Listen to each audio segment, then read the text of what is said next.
Hello दोस्तों, जय श्री राम। तो दोस्तों, कथा चल रही थी रामचरितमानस में रामचंद्र जी का जन्म और बाल लीलाएं। अब शंकर भगवान ने माता पार्वती को बाल लीलाएं और भगवान का जन्म ये सब कुछ सुना दिया। और भगवान भी अब बड़े हो गए। प्रातकाल उठ के रघुनाथा, मातु पितहि गुरु नावहि माथा। आयस मांग करहि पुर काजा, देखि चरित हर्षै मन राजा। तो सारा कामकाज पूछ के करते हैं और राजा बहुत हर्षित होते हैं। तो इससे आगे अब भगवान शंकर पार्वती जी को कथा सुनाते हैं और क्या कहते हैं। तो आइए चलिए दोस्तों, रामचरितमानस रूपी गंगा में हम भी प्रवेश करते हैं और सुनते हैं रामचरितमानस। यह सब चरित कहा मैं गाई, आगिल कथा सुनहु मन लाई। विश्वामित्र महामुनि ज्ञानी, बसहि विपिन शुभ आश्रम जानी। ये सब चरित्र मैंने गाकर बखान कर कहा, अब आगे की कथा मन लगाकर सुनो। और ज्ञानी महामुनि विश्वामित्र जी वन में शुभ आश्रम पवित्र स्थान जानकर बसते थे, जहाँ जप यज्ञ जोग मुनि करहीं। अति मारीच सुबाहुई डरहीं, देखत यज्ञ निशाचर धावहीं। करहीं उपद्रव मुनि दुख पावहीं। जहाँ वे मुनि जप और यज्ञ और योग करते थे, परंतु मारीच और सुबाहु से बहुत डरते थे।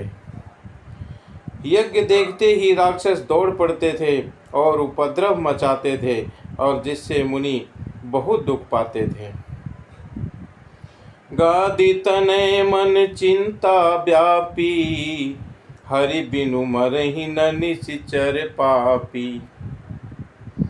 तब मुनि बर मन कीन विचारा, प्रभु अवतरऊ हरन मही भारा।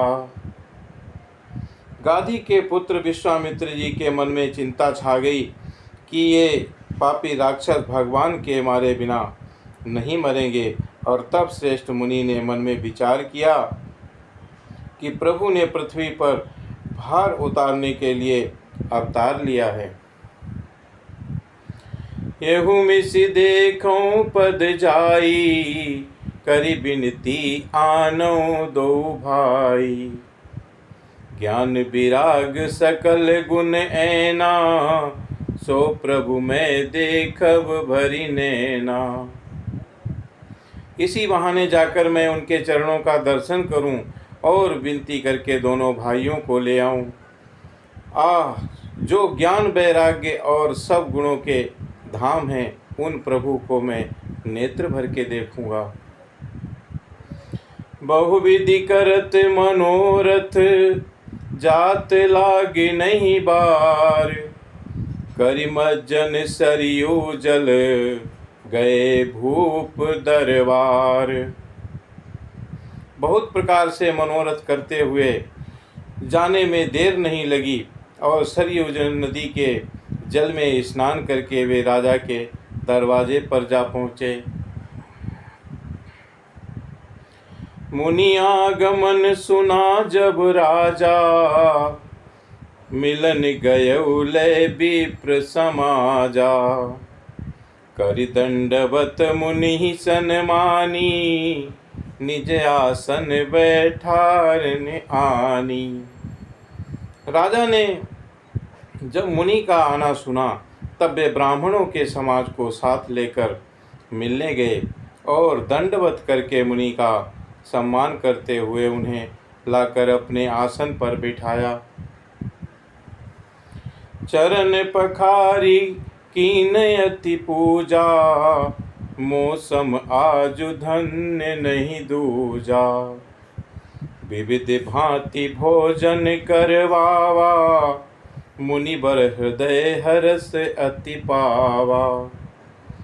चरणों को धोकर बहुत पूजा की और कहा कि मेरे समान धन्य आज दूसरा कोई नहीं है। और फिर अनेक प्रकार के भोजन करवाए, जिससे श्रेष्ठ मुनि ने अपने हृदय में बहुत ही हर्ष प्राप्त किया। पुनि चरण निमेले सुतचारी, राम देखी मुनि देह बिसारी। भय मगन देखत मुख शोभा, जनु चकोर पूरन ससिलोभा। फिर राजा ने चारों पुत्रों को मुनि के चरणों पर डाल दिया और उनके प्रणाम करवाया। और रामचंद्र जी को देखकर मुनि अपनी देह की सुध-बुध भूल गए। वे राम जी के मुख की शोभा देखते ही ऐसे मग्न हो गए कि मानो चकोर पूर्ण चंद्रमा को देखकर लुभा गया हो। तब मन हर्षि बचन कहराऊ, मुनि अस कृपा न कीन्हु काऊ। केहि कारण आगमन तुम्हारा, कहु सो करत न लावहु बारा। तब राजा ने मन में हर्षित होकर ये वचन कहे कि हे मुनि, इस प्रकार कृपा तो आपने कभी नहीं की, और आज किस कारण से आपका शुभ आगमन हुआ है, और कहिए मैं उसे पूरा करने में देर नहीं लगाऊंगा। असुर समूह सतावहि मोहि, मैं जाचन आयऊ नृप तोहि। अनुज समेत देव रघुनाथा, निशिचर बद में होब सनाथा।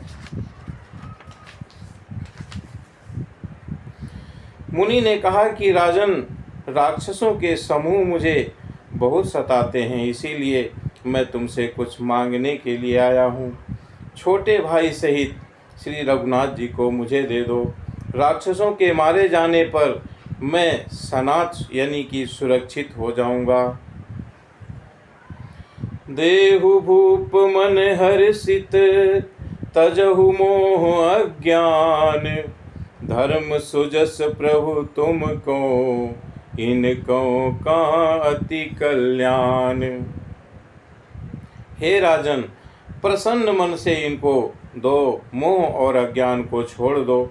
हे स्वामी, इससे मुझको धर्म और सुयश की प्राप्ति होगी और इनका परम कल्याण होगा। सुनी राजा अति अप्रिय बानी, हृदय कंप मुख दुति कुमुलानी। चौथे पन पायऊ सुतचारी, विप्र बचन नहीं कयो बिचारी। इस अत्यंत अप्रिय वाणी को सुनकर राजा का हृदय कांप उठा और उनके मुख की कांति फीकी पड़ गई। उन्होंने कहा कि हे ब्राह्मण, मैंने चौथे पन में 4 पुत्र पाए हैं और आपने विचार कर बात नहीं कही। मांगहु भूमि धेनु धन कोसा, सर्वस देहु आजु सहरोसा। देह प्राण ते प्रिय कछु नाही, सो मुनि देहु निमिष एक माही। हे मुनि, आप पृथ्वी, गौ, धन और खजाना मांग लीजिए, मैं आज बड़े हर्ष के साथ अपना सर्वस्व दे दूंगा। देह और प्राण से अधिक प्यारा कुछ भी नहीं होता है और मैं उसे एक ही पल में दे दूंगा। सब सुत प्रिय मोहि प्राण की नाही, राम देत नहीं बनई गोसाई। कहे निशिचर अति घोर कठोरा, और कहाँ सुंदर सुत परम किशोरा। सभी पुत्र मुझे प्राणों के समान प्यारे हैं और उनमें भी हे प्रभु राम को तो किसी प्रकार भी देते नहीं बनता। और वहाँ अत्यंत डरावने और क्रूर राक्षस और वहाँ परम किशोर अवस्था के बिल्कुल सुकुमार मेरे सुंदर पुत्र हैं। सुनि नृप गिरा प्रेम रस सानी, हृदय हरस माना मुनि ज्ञानी। तब वशिष्ठ बहुविधि समुझावा, नृप संदेह नाश कह पावा। प्रेम रस में सनी हुई राजा की वाणी सुनकर ज्ञानी मुनि विश्वामित्र जी ने हृदय में बड़ा हर्ष माना और तब वशिष्ठ जी ने राजा को बहुत प्रकार से समझाया, जिससे राजा का संदेह नाश को प्राप्त हुआ। अति आदर दो तने बुलाए, हृदय लाई बहु भांति सिखाए।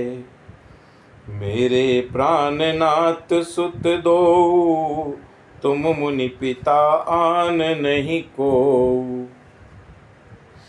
राजा ने बड़े ही आदर से दोनों पुत्रों को बुलाया और हृदय से लगाकर बहुत प्रकार से उन्हें शिक्षा दी। फिर कहा कि हे नाथ, ये दोनों पुत्र मेरे प्राण हैं। हे मुनि, अब आप ही इनके पिता हैं और दूसरा कोई नहीं। सौंपे भूप ऋषि सुत, बहुविधि देई आशीष।